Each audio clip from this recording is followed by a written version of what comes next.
Apocalipse 2, verso 1 em diante, é a carta do Espírito Santo à igreja de Éfeso, a carta do anjo, e ela fala algo interessante que eu queria que você acompanhasse comigo. Ao anjo da igreja em Éfeso escreve: estas coisas diz aquele que conserva na mão direita as 7 estrelas, e que anda no meio dos 7 candeeiros de ouro. Conheço as tuas obras, tanto o teu labor, como a tua perseverança, e que não pudeste suportar os homens maus, e que puseste à prova os que a si mesmos se declaram apóstolos e não são, e os achaste mentirosos. Verso 3: e tens perseverança, e suportastes provas por causa do meu nome, e não te deixastes esmorecer. Olha aqui para mim, por favor. A gente tem uma visão, às vezes muito errada, das cartas dos anjos, ou do anjo, do Espírito Santo para as igrejas do Apocalipse, porque a maioria das cartas é puxando a orelha, a maioria das cartas é falando com essas pessoas o que diferente eles deveriam ter feito, qual diferença da vida deles deveria ter acontecido em Deus. Mas essa aqui é diferente, é uma igreja extraordinária. Você já parou para pensar? Acompanha comigo de novo. Conheço as tuas obras, tanto o teu labor, como a tua perseverança. Que igreja fantástica, e que não pudeste suportar os homens maus, e pudeste dar prova. Todo mundo que fala que é apóstolo, na verdade não é.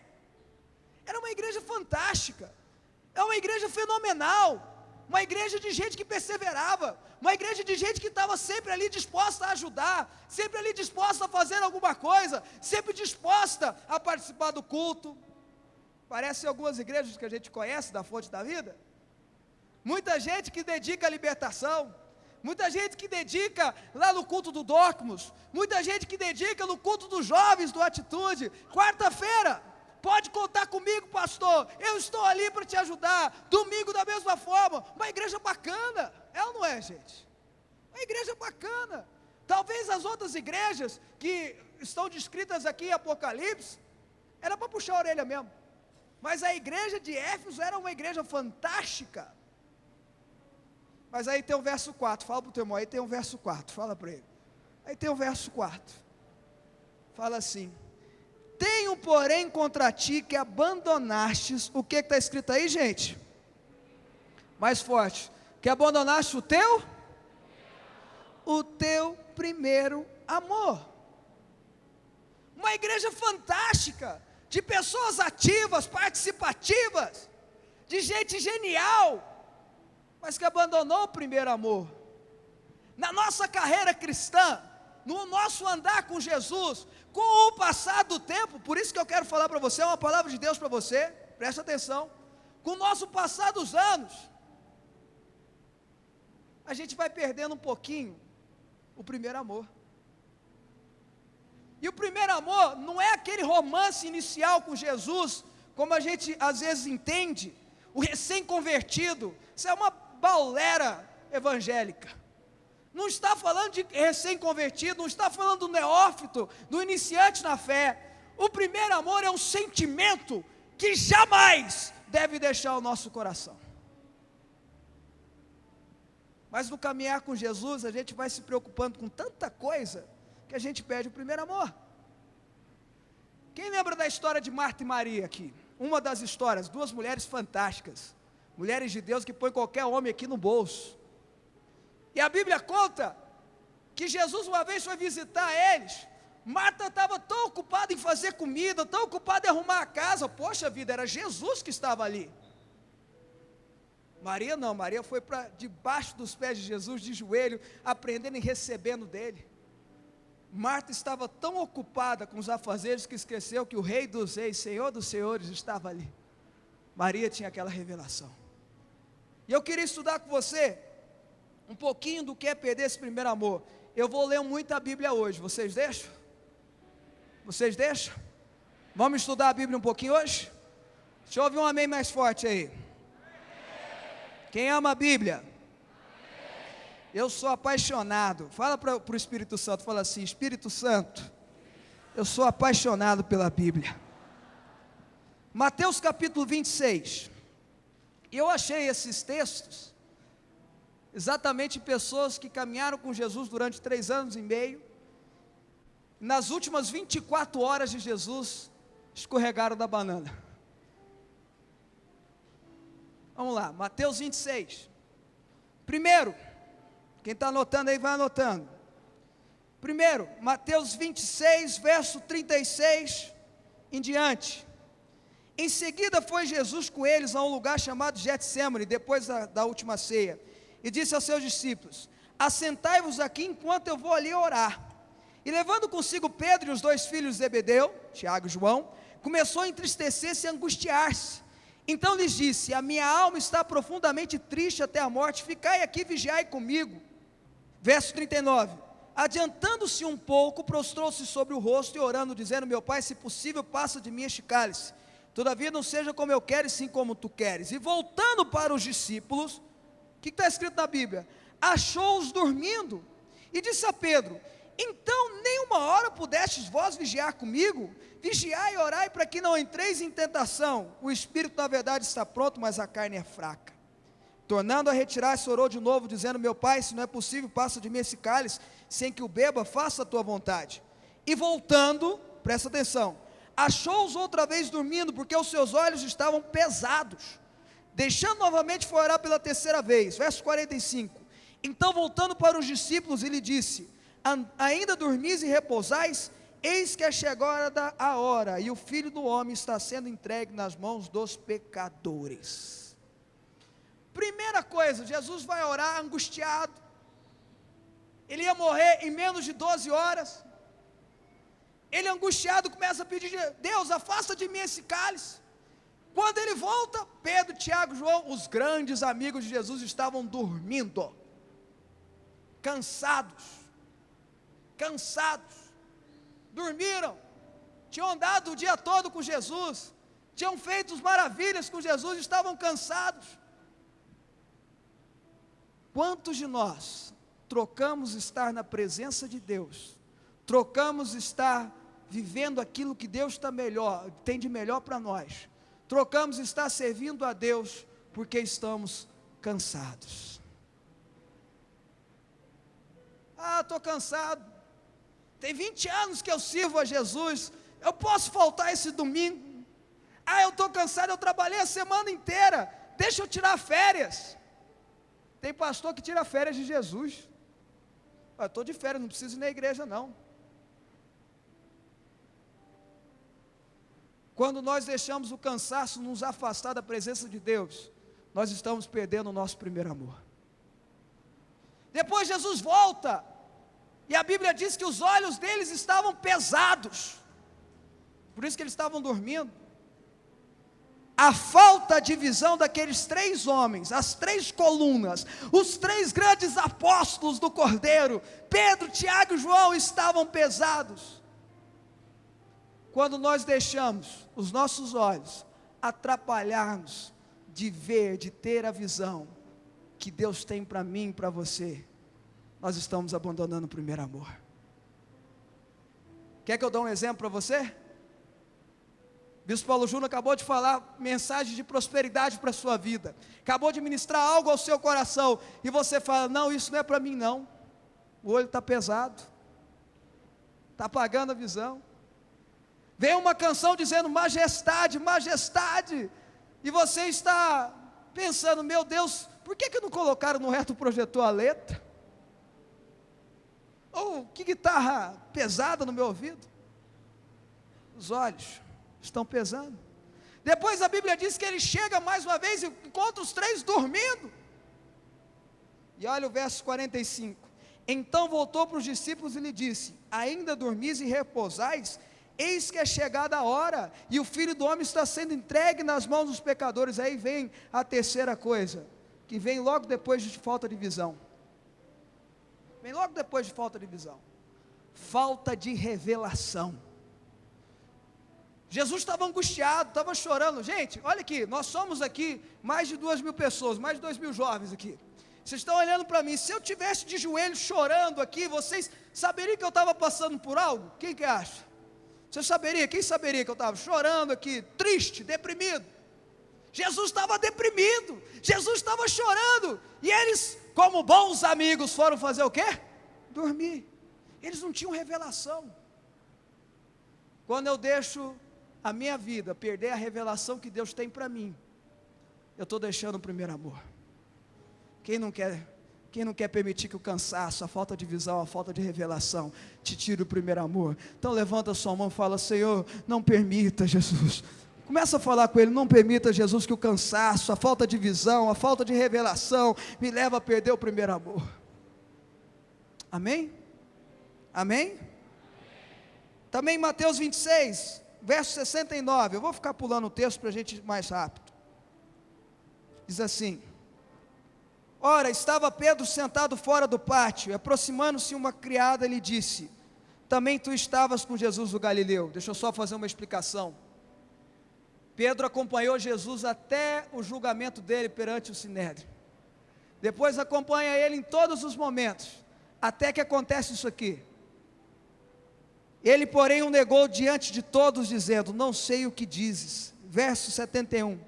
E saindo para o alpendre, foi ele visto por outra criada, a qual disse que ali estavam. Este também estava com Jesus o Nazareno. E ele negou outra vez com um juramento: não conheço tal homem. Logo depois, aproximando-se que ali estavam, disseram a Pedro: verdadeiramente, és também um deles, porque o teu modo de falar o denuncia. Então começou ele a praquejar e a jurar: não conheço esse homem. Imediatamente cantou o galo. Então Pedro se lembrou da palavra de Jesus e lhe disse: antes que o galo cante, tu me negarás 3 vezes. E saindo dali chorou amargamente. Outra situação de Pedro, também depois, quando faltava pouco menos de 10 horas, 9 horas para a morte de Jesus, Pedro ali nega Jesus 3 vezes. O que eu acho interessante é que são 3 formas que as pessoas, que quem estava ali, pegaram Pedro, falaram com Pedro. Primeiro diz assim: você estava com Jesus o Galileu. Você estava com Jesus o Galileu.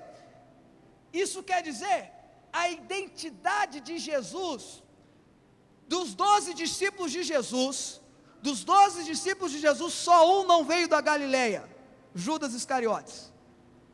Os outros 11 discípulos vieram da Galileia. Era identidade, a identidade de andar com Jesus, onde todo mundo sabia: olha, ele é Galileu, ele anda com Jesus o Galileu, ele anda com Jesus, dá para ver, eu vejo Jesus nele. Quando eu perco a identidade, eu posso estar 500 anos na igreja, eu posso ser dizimista ofertante, eu posso cantar as canções, mas se eu perco a identidade quando eu saio da igreja, eu estou perdendo o meu primeiro amor. Pedro. Depois fala Jesus o Nazareno. Sabe o que quer dizer isso? Eram os nomes que Jesus era chamado. Vamos lembrar um pouquinho da história bíblica. Até os demônios, os principados, chamavam Jesus o Nazareno.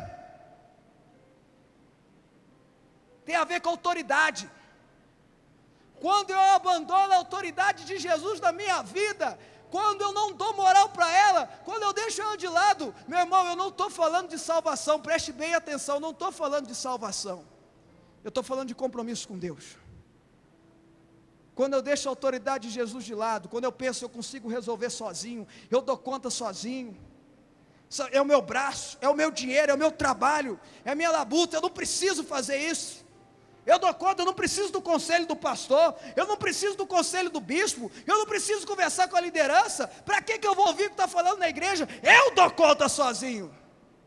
Eu estou jogando fora o primeiro amor.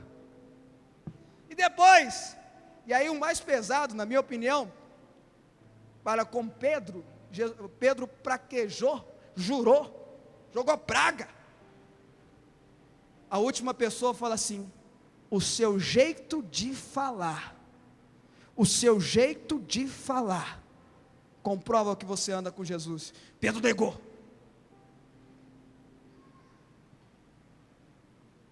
Essa aí serve para todo mundo, até para mim. Como é que você anda? Como é que está o seu jeito de falar? Como é que está o seu jeito de falar? Se alguém te escuta, reconhece Jesus no seu jeito de falar? Não, não é na igreja, irmãos, não é na igreja, quero deixar bem claro, é no trânsito. Na igreja é, oh, aleluia, irmãos, pais, glórias, ou como nossos irmãos pentecostais, eles gostam de fazer tudo no plural, né, pastor Sidney? Glórias gloriosas, aleluias. Na igreja é assim, aí quando entra no carro, está cantando lá, então eu direi, oh, aí passa um carro cortando, tchu, céu, pip. É no campo de futebol, é no trabalho, é no serviço. E eu aprendi uma coisa essa semana, nada justifica você perder o seu jeito de falar. Quem pode falar amém? Não, fala igual nossos irmãos, glórias gloriosas, fala.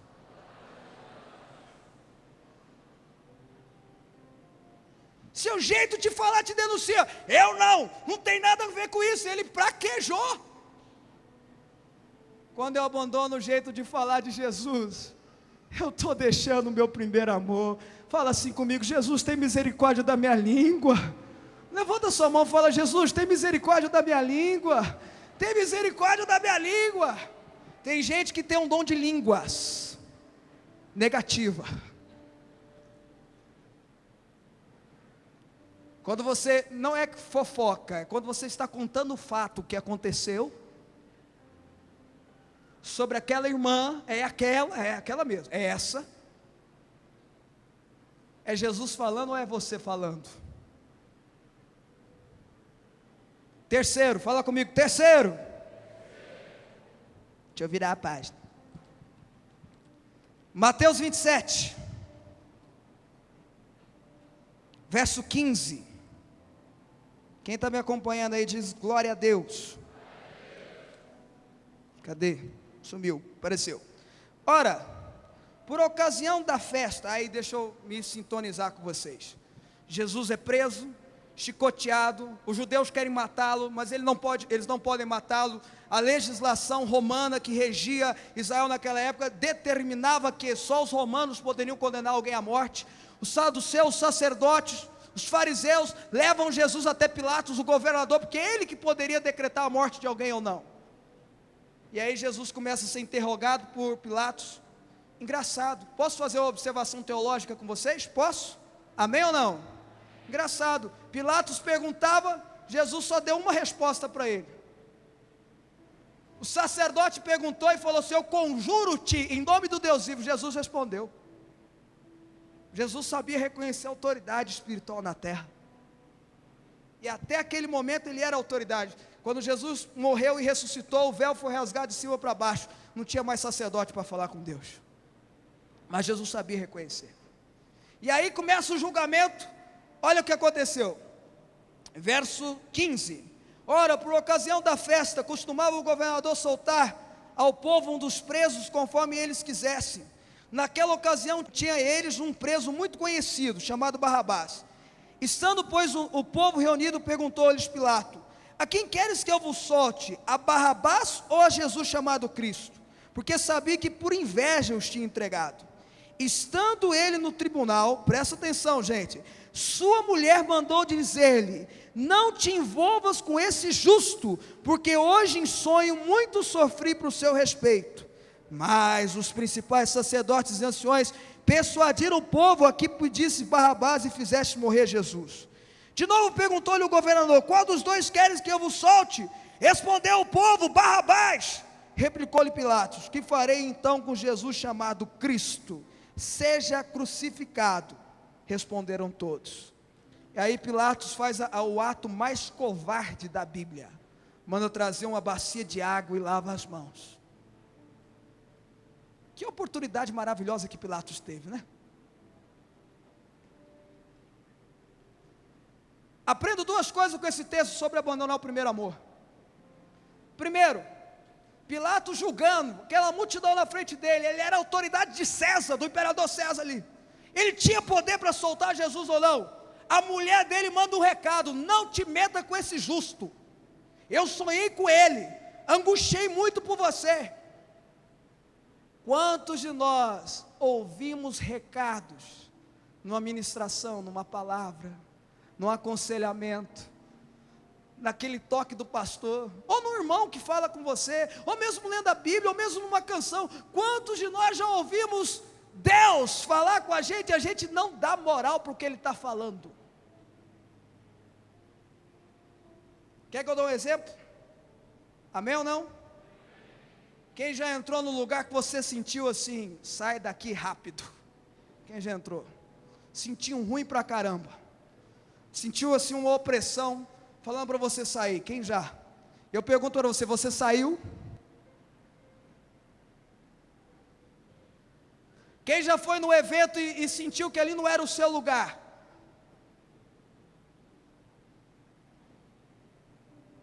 Quem já ligou a televisão e assistiu um filme, uma cena, alguma coisa, e você sentiu: desliga essa televisão rápido? Contar um segredo para você, posso? Era o Espírito Santo ministrando na sua consciência. Aleluia. Por que você não obedeceu então? Pilatos foi avisado: quando eu não dou moral para a voz do Espírito Santo no meu coração, na minha mente, no meu entendimento, eu estou perdendo o primeiro amor. Eu posso estar aqui no Acampados e Apaixonados, eu posso estar cantando Majestade, eu posso estar cantando uma canção, eu posso estar entrando numa ministração, mas quando Deus fala com você e você não dá moral, é porque o seu não é mais primeiro nem segundo, é o 28º amor. Se é que tem amor aí. Segundo, por que Pilatos não soltou Jesus? Pilatos fala num dos evangelhos, pastor Breno, que Jesus era inocente, não via culpa nele. Não via culpa nele. A Bíblia diz aqui em Mateus que Pilatos soube que era por inveja que os sacerdotes tinham entregado Jesus. E ainda tem a mulher dele. Quem é casado? Quantos homens são casados aqui? Levanta a mão bem alto. Quando a esposa fica falando no nosso ouvido, assim, insistentemente, o que a gente faz? Até para parar de falar, é ou não é? Com todo carinho, amor e respeito pela minha esposa, eu estou falando isso. Até pela mulher. Mas havia uma multidão na frente dele. Havia ali 1000 pessoas gritando: solte Barrabás! E eu vou além. Vocês acham que não tinha alguém ali que gostava de Jesus naquela multidão, não? Não tinha alguém que seguia Jesus naquela multidão, não? Não tinha Pedro escondido ali, não tinha João escondido ali. Todo mundo ficou quietinho. Segundo, quando eu começo a ouvir demais a multidão, eu estou deixando o primeiro amor. Irmãos, escutem o que eu vou falar para vocês. Agora, um ministro falou uma bobagem sobre evangélicos. Vocês viram a insurgência que aconteceu dos senadores, botando o ministro em saia justa? A multidão vai clamar: persegui os evangélicos. E aí eu vou perguntar para você: você vai ouvir a multidão?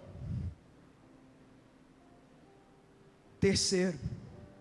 1, 2, 3. Terceiro. Nesse texto, Pilatos tinha o poder de tomar a decisão diante de um fato, mas se acovardou. Quando eu me acovardo, e as pessoas que estavam lá, que seguiam Jesus na multidão também, que não falaram nada, quando eu me torno um cristão, um crente covarde, que não se posiciona, que não enfrenta, que não fala, que não defende a fé, que não leva a sério o que está escrito na Bíblia, que fala que nós devemos nos esforçar para defender a nossa fé, seja em qualquer momento, eu estou deixando o meu primeiro amor. Quem não quer fazer isso, levanta sua mão e pede: Jesus, tem misericórdia de mim. Amém? Deus está falando com você? Deus está falando com você? Mateus 26 de novo, agora verso 6.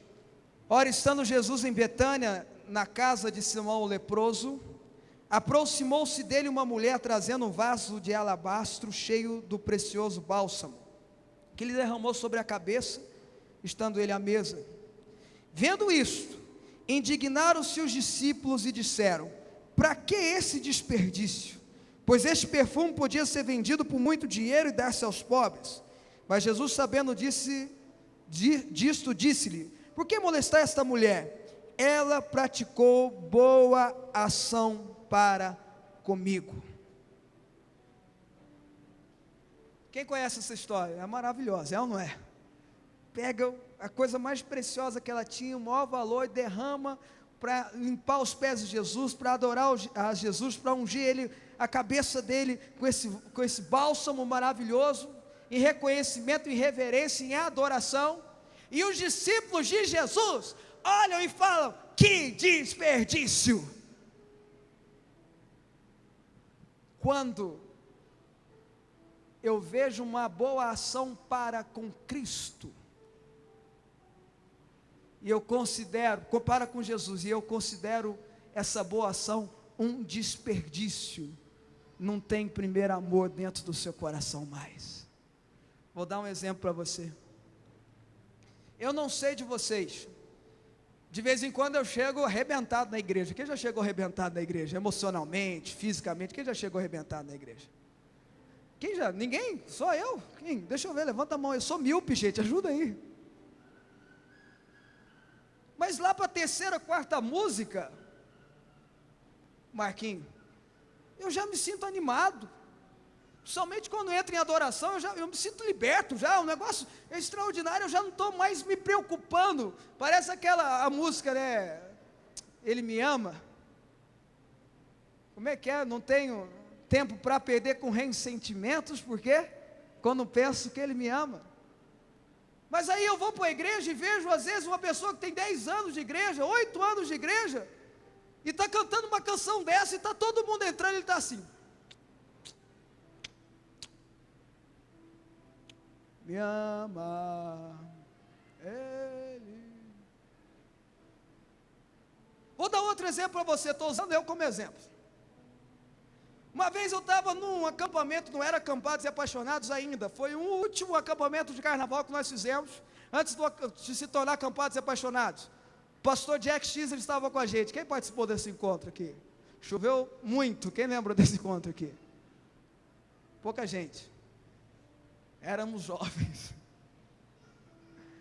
E o pastor Jack, ele não era jovem, já era mais velho. O pastor Jack começou a orar pelo batismo do Espírito Santo. E a gente, Bispo Francisco, tão preocupado com ele, né? Porque ele chegava assim, estava tocando bateria alta, ele olhava para mim e fazia assim, ó. Aí eu já corria, não sei quem que era o baterista, não sei se já era o Daniel, falava: corta, para. Esse som está alto, abaixa. Um senhor de 90 anos, abaixa o som rápido.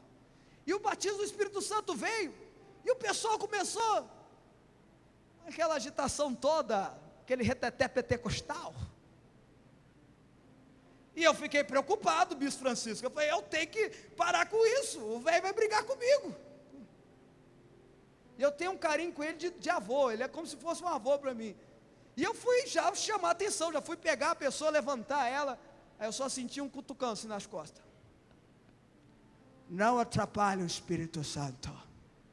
Você não sabe se é ele que está agindo. Se você atrapalhar, se for ele agindo, você está atrapalhando ele agir. Quando eu considero o que Deus está fazendo, ou quando eu considero o que uma pessoa está fazendo para com Deus, um desperdício, mais rasgado ainda, vou lá. Meu querido, por que você está indo tanto da igreja assim fazer campanha? Desperdício do seu tempo. Não sei se você já ouviu isso também. alguém da sua família: você é novo demais para esse negócio de igreja, larga com isso, vai curtir a vida. Quando você tiver 30, 40 anos, você volta para a igreja. Não desperdiça a sua vida nisso não. É falta de primeiro amor. Quem não quer? Quem não quer? Levanta a sua mão, fala: Espírito Santo me ajuda. Fala alto, gente: Espírito Santo me ajuda a não considerar desperdício. A gente falou tanto de prosperidade, de vida profissional. Isso é muito bom, isso é uma bênção. Todos nós temos que buscar ser uma pessoa realizada. Mas, meu irmão, não pegue a sua realização profissional e considere a vida ministerial um desperdício, porque é absolutamente natural, impossível e abençoado você ter sua vida próspera profissionalmente, sua vida próspera emocionalmente, sua vida próspera ministerialmente, sua vida próspera com Deus.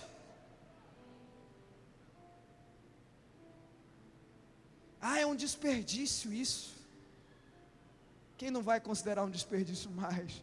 Quem vai falar assim: eis-me aqui, envia-me a mim? Fala comigo: Senhor Jesus. Não, eu quero que o inferno escuta. Fala: Senhor Jesus, eu não vou considerar mais servir ao Senhor um desperdício.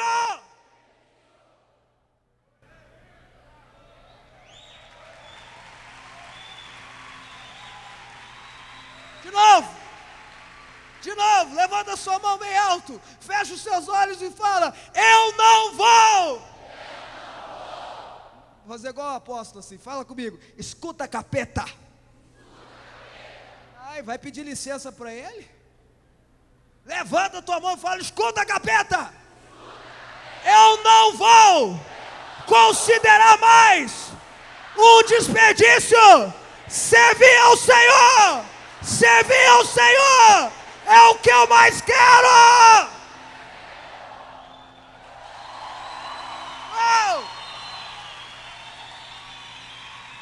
Por último, um dos textos que mais mexe comigo da Bíblia. Há alguém aqui estúpido? Não aponta o dedo, horas.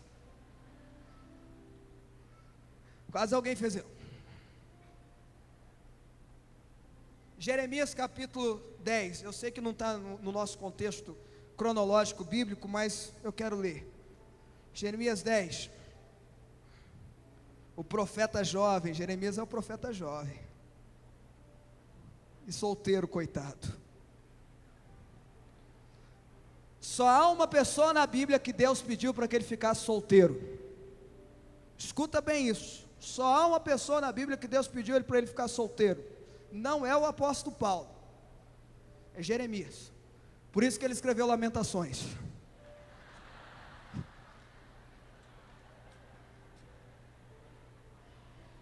Jeremias 10. Eu quero que você escuta. Vou perguntar de novo: há alguém estúpido aqui? Será? Então faz silêncio. Verso 21. Porque os pastores se tornaram estúpidos. Eu sabia, agora vai pegar o meu pastor lá. Fica brigando com a gente aí, manda ver, bispo. Deixa eu terminar.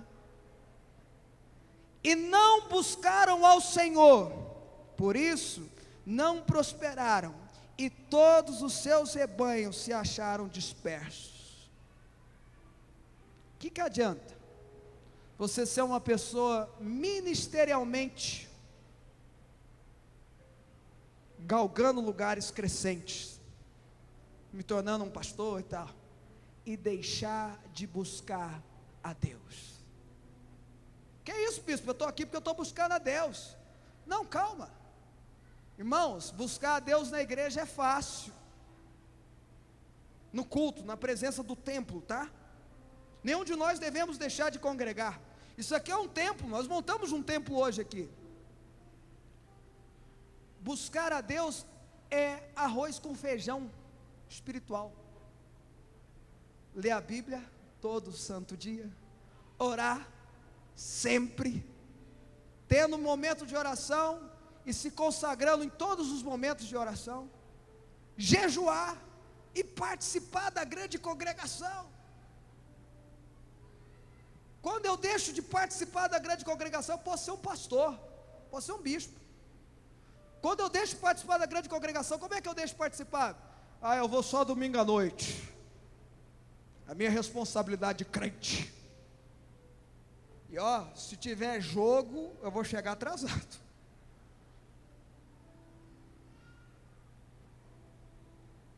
Quando eu deixo de congregar, Bispo Francisco vai ter outra campanha, bispo. Deus te respondeu? Não. Ou se ele te respondeu? Respondeu? Respondeu. Você tem mais pedido? Tenho. Por isso que tem mais campanha. Eu não entendo as pessoas quererem espiritualizar demais as coisas. É coisa natural. Orar, ter tempo de oração. Leia a Bíblia, devorar o que está escrito na Bíblia. E não é só Salmo 117. Meu pai obrigava a gente a ler a Bíblia, e eu agradeço a ele. Eu sei que o bispo Davi também agradece a ele por isso.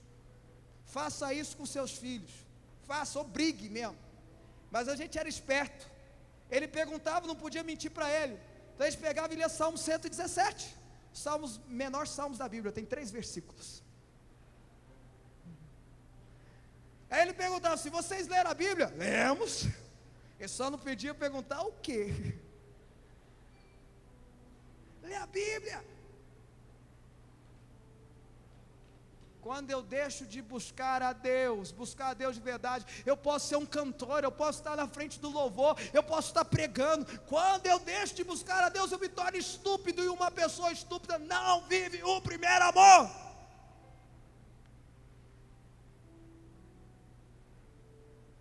E deixam de prosperar. Quem não quer fazer isso? Quem quer buscar a Deus de verdade? Quem quer ler a Bíblia? Quem quer orar? Quem quer jejuar? Quem quer ser um frequentador assíduo da igreja? Levanta a sua mão e fala: Jesus, não deixa eu ser estúpido não, Jesus. Irmão, vocês não estão levando essa oração sério. Há muitos estúpidos escondidos aqui, que deixaram de buscar a Deus, que no início da carreira cristã eram fervorosos, iam para o santuário, oravam lá meia hora, 40 minutos, e agora? Jesus abençoa o papá, em nome de Jesus, amém.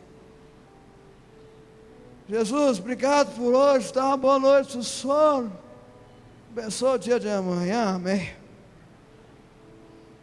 Parece o bêbado espiritual. Se tornaram estúpidos. Pergunta para o teu irmão: você é estúpido? Por último, agora estou terminando mesmo, que acabou as 5 coisas. Volta para o Apocalipse 2. Apocalipse é o último livro da Bíblia, caso você não saiba. Verso 4: tenho porém contra ti, que abandonastes o teu primeiro amor. Lembra-te, pois, de onde caístes, arrependa-te e volta à prática das primeiras obras, e se não, venha a ti, e moverei do seu lugar o teu candeeiro, caso não te arrependas. Candeeiro era instrumento de iluminar, não só a casa, mas o templo, a tenda da consagração, a tenda da congregação, era iluminada pelo candeeiro. É uma figura, é uma linguagem figurativa.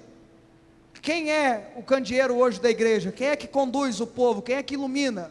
É o ministro, é aquele que está na frente da igreja, aquele que está pregando, aquele que está liderando um grupo, aquele que está liderando um grupo discipulado, ou um grupo da dança, ou no louvor, ou de intercessão. Se você não se arrepender e voltar às primeiras obras, o seu candeeiro será removido.